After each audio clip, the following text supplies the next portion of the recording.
লা আন তাগদুয়া ওয়া তাআল্লামা আয়াতাম মিন কিতাবিল্লাহ খায়রুল লাকা মিন আন তুসাল্লিয়া মিয়াতু রাকাত।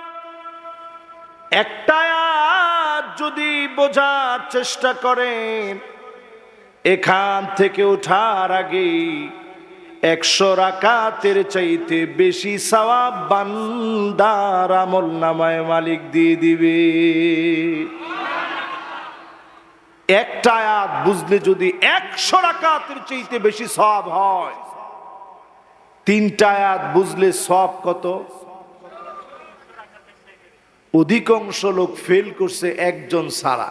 ফুদালা, কোরামা, আইম্মা যতজন এই মাহফিলকে ধন্য করেছেন, মাদ্রাসার তোলাবা যতজন আজকের এই মাহফিলকে আলোকিত করেছেন, এই মাহফিলকে অলংকারিত করেছেন সম্মানিত মুরব্বিয়ানে আযম, তারুণ্যের উচ্ছ্বাস, দিক দিগন্তের দিকপাল তরুণ প্রজন্মের আমার তরুণ ভাইয়েরা, পর্দার অন্ত আড়ালে এই মুহূর্তে শ্রবণরত হয়েছে আমার মা এবং বোনেরা, সকলকে আরেকটা বার মহব্বত নিয়ে জ্ঞাপন করতে চাই ইসলামের সর্বশ্রেষ্ঠতম অভিবাদন, উহাইয়িকুম বিতাহিয়াতিল ইসলাম, আসসালামু আলাইকুম ওয়া রাহমাতুল্লাহি ওয়া বারাকাতুহু।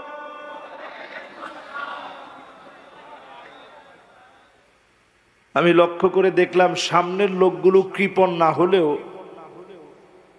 পিছনে যারা আছেন বড্ড কৃপণ। আপনারা কৃপণ বুঝেন? সালামের উত্তরটা আমরা সুন্দর করে নিলাম না এখনো। এই অভিবাদন কিন্তু শুধু দুনিয়ায় না, জান্নাতেও চলবে। একটু বুঝে শুনে সালামের উত্তর নিব, পারবো তো ইনশাআল্লাহ?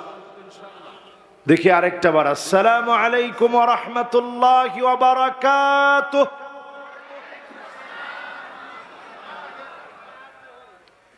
মাশাআল্লাহ, এইবার আগের চাইতে অনেক সুন্দর আওয়াজ হয়েছে।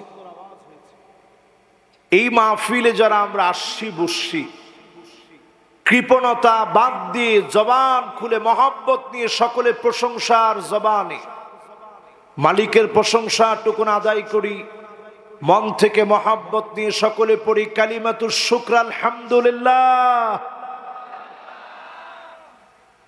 আমার মনে হয় যুবকরা এখনো তোমরা বলো নাই, যাদের বয়স একেবারে 30-এর নিচে, তোমাদেরকে আজকের এই মাহফিল থেকে আমরা খুঁজতেছি। তোমরা একটু আওয়াজ করে হিম্মত নিয়ে দারাজ কণ্ঠে শুধু যুবকেরা বলবে আলহামদুলিল্লাহ। এখন মনে হয় মুরব্বীরা মাহফিলই নাই। একজনে বলছে হুজুর আল্লাহর রহমে। দেখি আল্লাহর রহমে আপনারা কেমন আছেন। 30-এর উপরে বয়স সব মুরব্বীরা মিলে গলা একটু কাশি দিয়ে মহব্বত নিয়ে বলেন তো আলহামদুলিল্লাহ। যুবকদের খাওয়া আছে? যুবকরা, তোমাদের খাওয়া যদি না থাকে তাহলে 5ই আগস্টের এই বিপ্লব আসলো কেমনে? ঠিক কিনা বলেন? এই যুবকরা যদি এখন আবার ঘুমায় যায়, আগামী দিন আমাদের বড় ভয়াবহ দিন আসবে।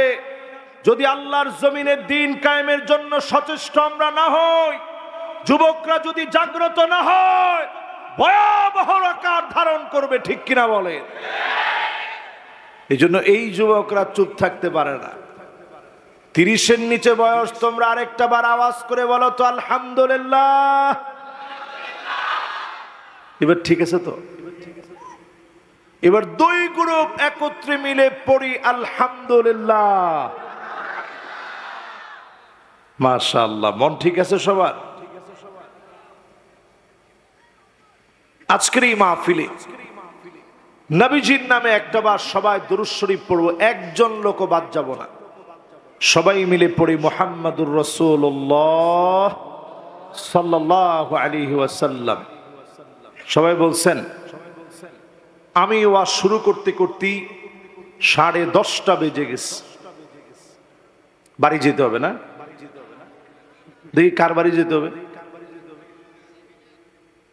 10:30টার সময় বাড়ি যেতে হবে। এই মাহফিলে যারা আমরা বসছি 50% শুনে কারা কারা বাড়ি চলে যাব, হাত উঠায় দেখায়। মাশাআল্লাহ। এই মাহফিলে এবার দেখতে চাই 60-70% বুঝি না, একেবারে এই মাহফিলে মনোযোগ সহকারে 80% পর্যন্ত শুনে কারা কারা বাড়ি যাব, হাত উঠায় দেখায়। মোমেন কিন্তু এক গর্তে দ্বিতীয়বার পড়ে না। আমি রাজশাহীতে একটু অবাক হয়েছি, প্রথম কিন্তু গর্তে পড়েন নাই, দ্বিতীয়বার গিয়ে গর্তে পড়ে গেছেন। আমরা কি 80% শুনে চলে যাব? কত পার্সেন্ট জানি শুনবেন? মাশাআল্লাহ। কারা কারা 100% শুনবেন শুধু তারাই হাত তুলবেন। পিছনের গেঞ্জি পরা একজন, পাঞ্জাবি পরা একজন, শার্ট পরা একজন, 3 জন হাত তুলে নাই। ও মা, হাত কিন্তু উঠান নাই, আপনি এমনি বসতেছেন কিন্তু হাত উঠান নাই, আমি কিন্তু দেখতেছি সব। মাশাআল্লাহ। তাহলে আমরা সবাই আছি তো ইনশাআল্লাহ? কত পার্সেন্ট শুনবো? 100%। আর কোনো কথা নাই, ডাইরেক্ট তাফসীরের দিকে আমরা চলে যাচ্ছি। ঠিক আছে তো ইনশাআল্লাহ? সূরাতুল আসর। বলেন সূরার নাম কি? আবার বলেন কি নাম? আয়াত আছে মাত্র 3টা। কয়টা? অবতীর্ণ হয়েছে মাক্কাতুল মুকাররমায়। শব্দ আছে 14টি, অক্ষর আছে 70টি। এবার আপনাদেরকে আমি প্রশ্ন করে আপনারা উত্তর দেন, সূরাটার নাম কি? অবতীর্ণ কোথায়? শব্দ কয়টা? এখন 2 গ্রুপ হয়ে গেছে, কেউ বলতেছে 70টা, কেউ কিছু 14টা। শব্দ কয়টা? অক্ষর কয়টা? এবার আরেকটু জোরে বলেন, অক্ষর কয়টা? শব্দ কয়টা? আয়াত কয়টা?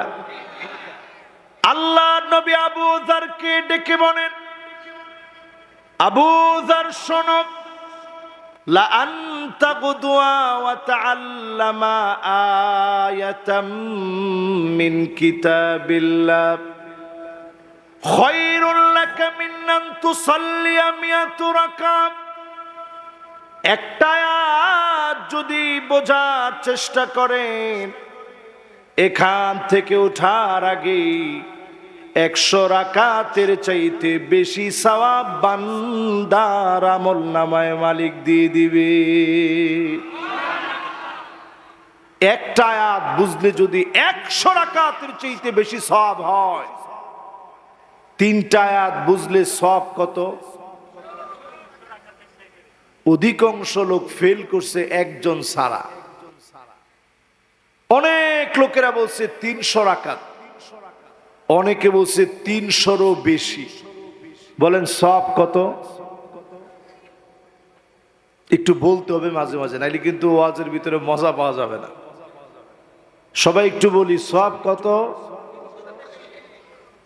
আল্লাহ রাব্বুল আলামিন শুরুতে আসর কেন বললেন? সময় নিয়ে আল্লাহ কেন কসম করলেন? ইল্লাম তাক্তা কাতাক, সময়কে যদি আপনি না কাটেন, সময়কে যদি আপনি কাজে না লাগান, সময় ঠিক আপনাকে কেটে দিবে। যেই মেহমানরা সামনে সারিতে বসা আছে, সময়কে যারা কাজে লাগিয়েছে, জগতের বিখ্যাত মানুষে যিনি রূপান্তরিত করে দিয়েছেন তিনি কে? আল্লাহ কসম করছেন কি দিয়ে? জোরে কন, কি দিয়ে? আমি আপনি কসম করি। এরকম কোরআনটা নিয়ে আমরা মাথায় নিয়ে বলি, হুজুর কোরআন নিয়ে কসম করলাম। এই কাজটা সম্পূর্ণরূপে নাজায়েজ এবং হারাম। ঠিক তো সবাই কয় না? এই কোরআনকে আপনার মাথায় নিয়ে কসম করার জন্য আল্লাহ দিছে? এই কোরআন আল্লাহ দিয়েছে পার্লামেন্টে যাবে, আমার সংবিধান কোরআন দিয়ে হবে, কসম করার কিতাব কোরআন নয়। চুলের গোড়া থেকে নিয়ে পায়ের তালু পর্যন্ত পরিবর্তন হবে, ঘর পরিবর্তন হবে, পরিবার পরিবর্তন হবে, সমাজ পরিবর্তন হবে, রাষ্ট্র বিনির্মাণ হবে।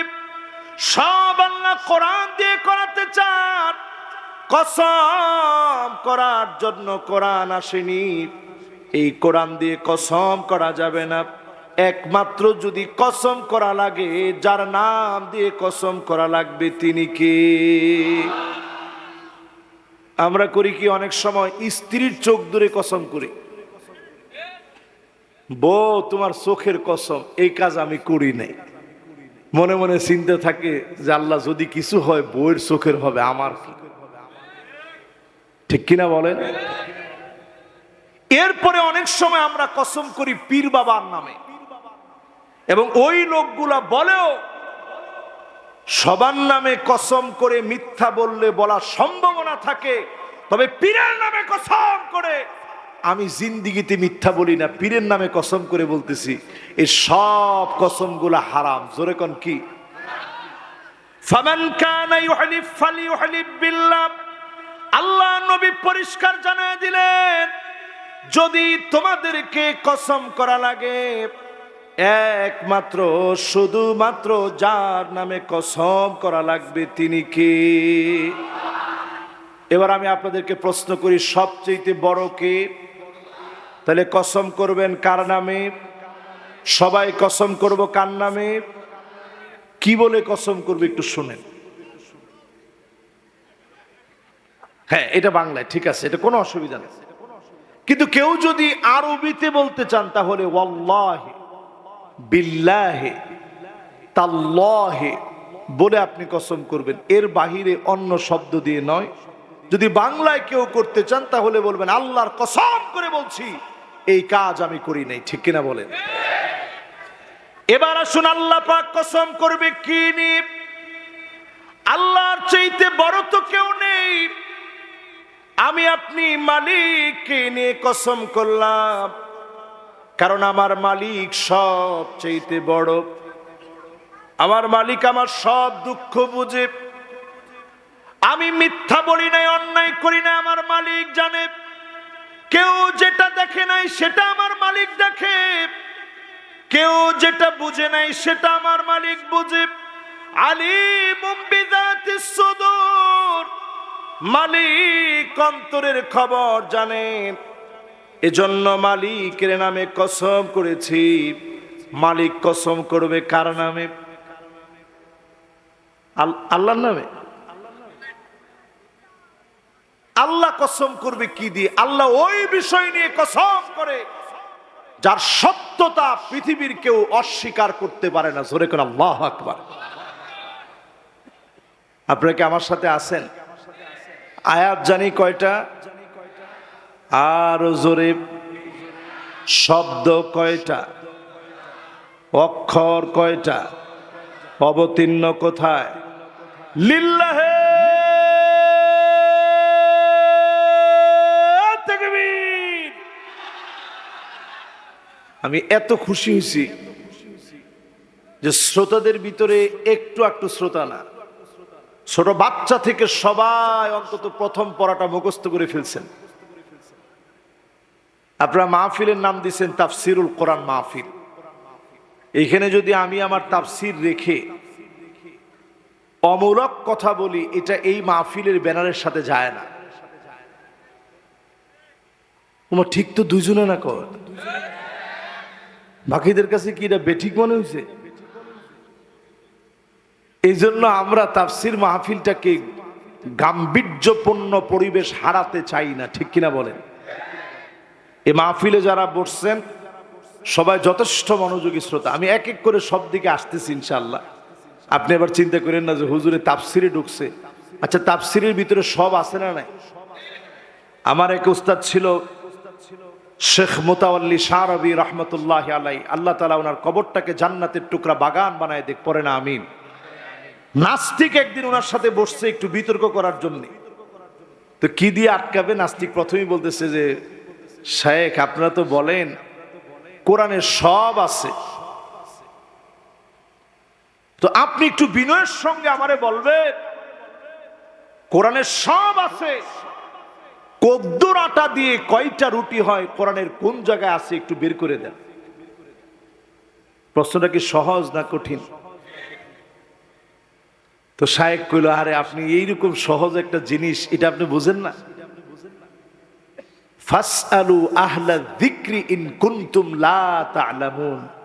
আল্লাহ কোরআনে বলছে, তোমরা যে যেটা জানো না, যে জানে তার কাছ থেকে জেনে নাও। আমি তো রুটি বানাই না, রুটি বানায় আমার স্ত্রী। আর যেই সমস্ত হোটেলের ভিতরে রুটি বানায় ওদেরকে গিয়ে জিজ্ঞাসা করো কদ্দুর আটা দিয়ে কয়টা রুটি হয়। এটা কেমন যেন আল্লাহ কোরআনের মধ্যে বলে দিয়েছে। জোরে করে আল্লাহু আকবার। তাহলে এই কোরআনের ভিতরে সবকিছু আছে না নাই? তা আমাদের তাফসীরের মধ্যে সবকিছু থাকা চাই, তবে অবশ্যই শ্রোতারা যেন এটা মনে রাখতে পারে, ঠিক কিনা বলে? তাহলে আয়াত কয়টা, শব্দ কয়টা?